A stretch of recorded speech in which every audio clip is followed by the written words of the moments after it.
Shalom Aleichem. Selamat pagi Bapak Ibu Saudara sekalian yang Tuhan Yesus kasihi. Apa kabar saudara pagi ini?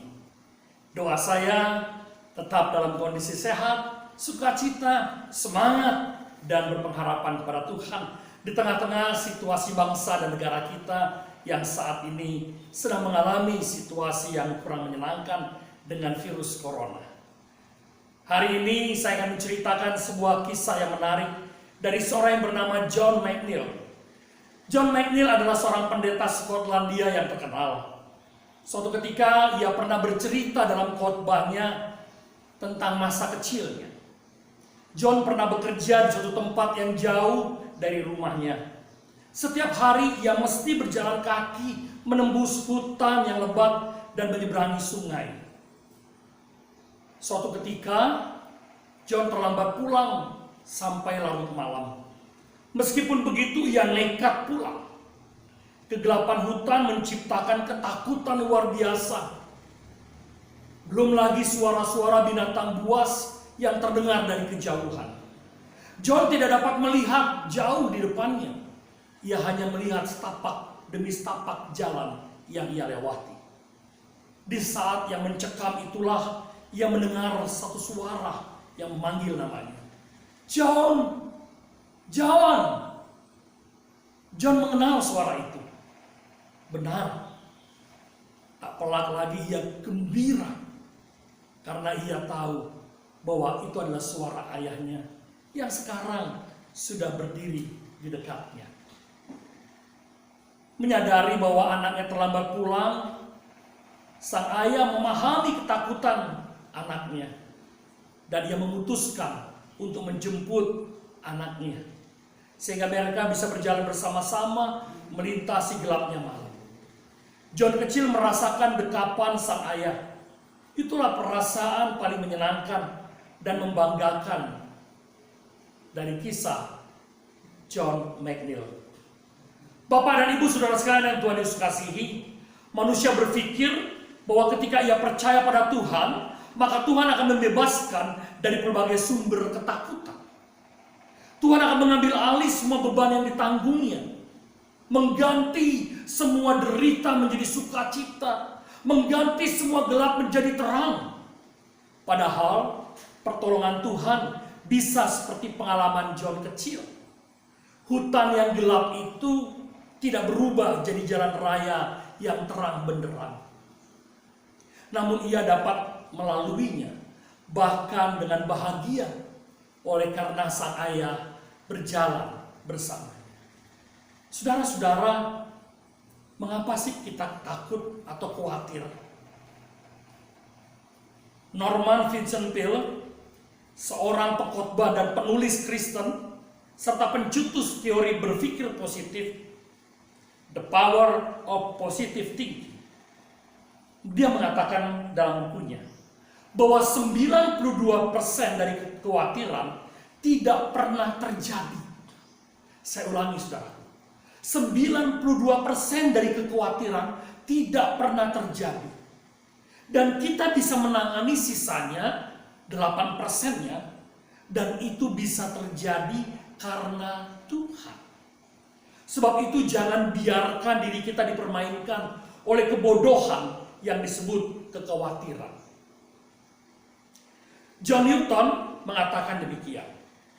Beban akan menjadi berat bagi kita jika kita harus memikul beban hari kemarin, hari ini, dan hari esok. Ketahuilah, jika kita sendiri, maka kita pasti gagal. Tapi bersama Tuhan, kita pasti mendapat keberhasilan. Bahkan Mahatma Gandhi mengatakan begini. Orang yang mempunyai iman kepada Tuhan harusnya malu untuk khawatir tentang apapun juga. Nah, menarik sekali saudara-saudara kata-kata dari para tokoh-tokoh tadi. Nah, lalu menjadi pertanyaannya, bagaimanakah kita dapat menghalau ketakutan, kekhawatiran? Catatan yang menarik adalah letakkan segala sesuatu, kekhawatiran kita, ketakutan kita, kebimbangan kita pada Allah. Percayalah pada Allah. Percaya pada Allah berarti mengakui dan yakin bahwa Allah itu memang benar ada dan nyata. Yakin benar dan memastikan bahwa Allah mampu dan berkuasa atas segala sesuatu. Percaya sebenarnya lebih banyak mengandung porsi di dalam hati kita ketimbang dalam logika kita. Saya ulangi kata-kata ini. Percaya sebenarnya lebih banyak mengandung porsi di dalam hati kita ketimbang logika kita. Itu sebabnya ketika kita sedang takut, ketika kita sedang bimbang, ketika kita sedang khawatir, itu semua berkecamuk dalam perasaan dan hati kita. Nah, untuk itu tempatkanlah Allah sebagai penjaga hati kita. Sekali lagi saya katakan, tempatkanlah Allah sebagai penjaga hati kita. Atau lebih tepatnya, tempatkanlah Allah di dalam hati kita. Itulah yang kemudian menjadi renungan bagi kita dari Mazmur 121. Kemungkinan besar penulis ini adalah Daud. Dituliskan demikian. Mazmur 121. Nyanyian ziarah. Aku melayangkan mataku ke gunung-gunung, dari manakah akan datang pertolonganku? Pertolonganku ialah dari Tuhan yang menjadikan langit dan bumi. Ia tak akan membiarkan kakimu goyah. Penjagamu tidak akan terlelap.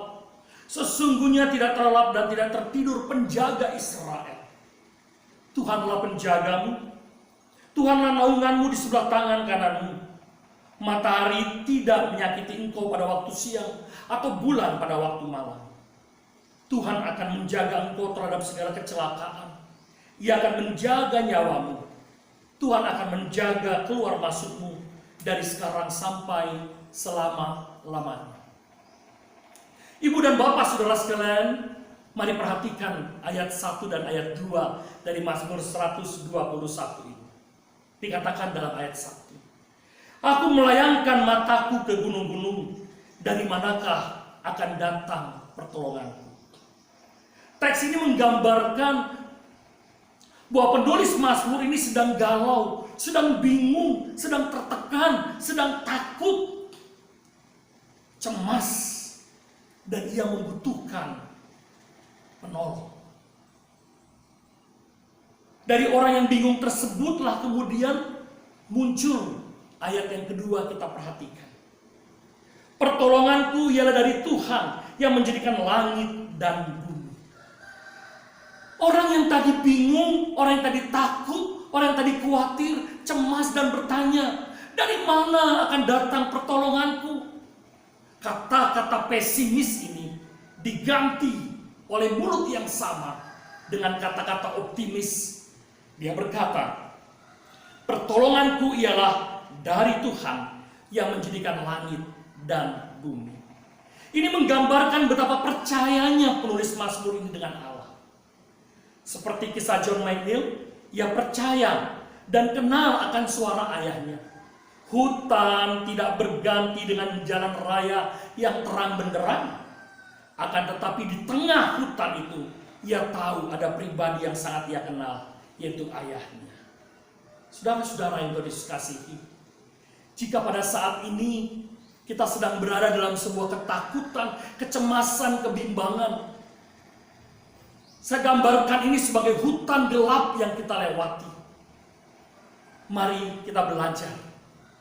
Hutan tidak lantas cepat berubah, berganti menjadi jalan raya yang terang benderang, ramai. Tapi di tengah hutan seperti itu, di tengah situasi seperti sekarang ini, di tengah kehidupan yang kita harus jalani, kita harus percaya pertolonganku ialah dari Tuhan, Sang Pencipta langit dan bumi. Tetap andalkan Dia.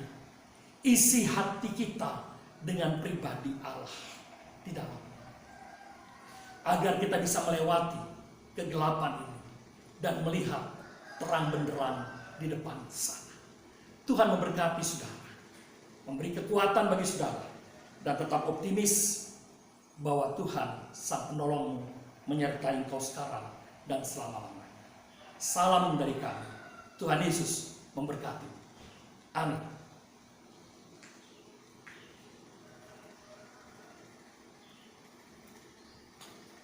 Bermati.